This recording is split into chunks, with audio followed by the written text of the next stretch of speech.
તો આ બધી રસમો નવી નવી ચાલુ થઈ ગઈ છે, હલ્દી રસમ ને બેબી રસમ ને. હું તો ઘણી વાર કહું છું કે આ બધી રસમ ને રસમ તમારા મા બાપનો રોહ નીકળી જાય છે.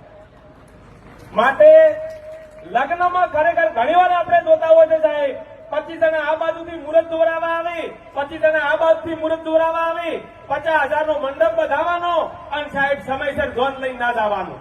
તો મતલબ શું? તમે મુહૂર્ત દોરાવાનો મતલબ શું?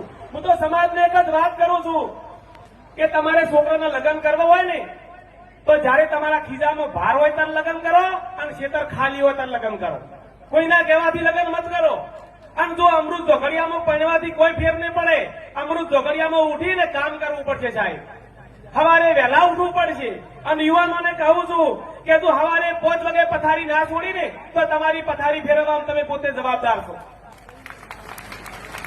સોનાનો સૂરજ ઉગાડવો હશે ને તો સૂરજ ઉગ્યા પહેલા ઉઠવું પડશે સાહેબ.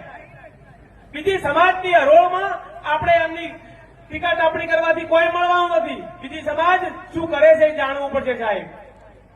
4 મહિને વાળની પેટર્ન બદલવાની, 4 મહિને કપડાની પેટર્ન બદલવાની અને ખેતીમાં પેટર્ન ચારા ને ચારા. ખેતીમાં કેમ પેટર્ન બદલતા નથી સાહેબ? તમે ખેતીમાં પણ પેટર્ન બદલો અને વાયરો એમ ઉપણજો ને કે સાહેબ ઓચેનમાં ભરાઈ જાઓ.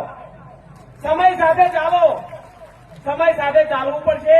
માટે ખૂબ કુરિવાજોથી હું તો કાયમ લગ્નના ખર્ચા ઓછા કરો, બીજું કોઈ નહીં.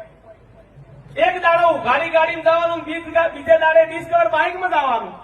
તો શું કરવા? ઉઘાડી ગાડીમાં પહેરવા જવું પડે સાહેબ. ઘરની પરિસ્થિતિઓ એવા લગ્ન કરો સાહેબ. દેખાદેખી મત કરો.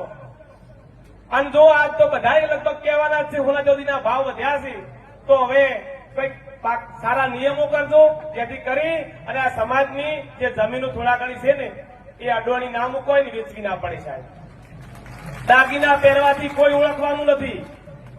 8 મહિના લોકરમાં રાખવાના અને વૈશાખ મહિનામાં બધાને બતાડવા પહેરવાના.